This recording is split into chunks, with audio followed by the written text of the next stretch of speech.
సీత రామలక్ష్మిలు ఇంట్లో నుండి బయటకు వచ్చేసిన తర్వాత రామలక్ష్మి "నువ్వు మీ పుట్టింటికి వెళ్ళు" అంటే రామలక్ష్మి వినదు. మీరెక్కడుంటే నేను కూడా అక్కడే అని ఇక బలవంతం మీద సీతాకాంతను కూడా పుట్టింటికి తీసుకొని వెళ్ళడానికి ఒప్పిస్తుందనమాట.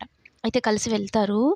వెళ్తే ఏంటి వీళ్ళిద్దరూ డల్‌గా ఉన్నారు, ఏదో జరిగింది ఏమైయుంటుందా అని మాణిక్యం రామలక్ష్మిని అడిగితే, రామలక్ష్మి ఎక్కడ నిజం చెప్పేస్తుందేమో మా అమ్మని ఇంకా ఈ మాణిక్యం ఏమన్నా అనుకుంటాడేమో అని చూస్తూ ఉంటాడనమాట. అయితే రామలక్ష్మి అక్కడ జరిగిన విషయం ఏం చెప్పదు. అంటే అత్తారింట్లో ఏం జరిగిందో ఏమి చెప్పదనమాట. పైగా ఎంత అడిగినా కూడా చెప్పదు. నాన్న చెప్పే సమయం వస్తే నేనే చెప్తానులే. మేము ఎన్ని రోజులున్నా కూడా మీరు ఆయన్ని కానీ నన్ను గాని అడగడానికి వీల్లేదు అని.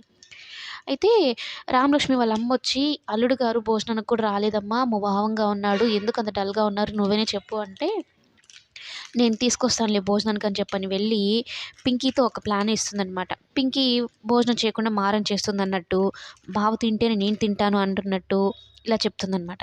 సరే చిన్న పిల్లల్ని డీల్ చేసే పద్ధతి అది కాదు అంటూ సీతాకాంత్‌కి భోజనం చేస్తాడు. అటు సీతాకాంత్‌కి ఒక ముద్ద, పింకీకి ఒక ముద్ద తినిపిస్తూ మొత్తం మీద సీతాకాంత్ కడుపైతే నింపుతుందనమాట రామలక్ష్మి. చాలా హ్యాపీగా ఫీల్ అవుతుంది. భర్త తింటే చాలు నేను తిన్నాను అన్నంత హ్యాపీగా ఫీల్ అవుతుందనమాట.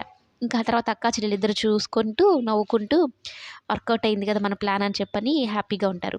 ఇక రామలక్ష్మిని, సీతాకాంత్‌ని చూసి వీళ్ళిద్దరూ ఇలాగే కలకాలం ఇలాగే ఉండాలి. వాళ్ళిద్దరిని చూస్తే ఎంత ముచ్చటేస్తుందనైతే చెప్తూ ఉంటే, మరోవైపు ధన సిరిని ఆస్తి సిరి మీద ఉంది కాబట్టి లేనిపోని ప్రేమని యాక్టింగ్ చేస్తూ ఉంటాడనమాట. నా పేరు మీద మార్చుకున్న తర్వాత అప్పుడు చెప్తాను నీ పని అన్నట్టు సిరి విషయంలో ఒక విలన్‌లాగా మారిపోయాడు. ఆస్తి కోసం ముందేమో మంచివాడిలాగా నటిస్తున్నాడనమాట సిరి ముందు కూడా ధన.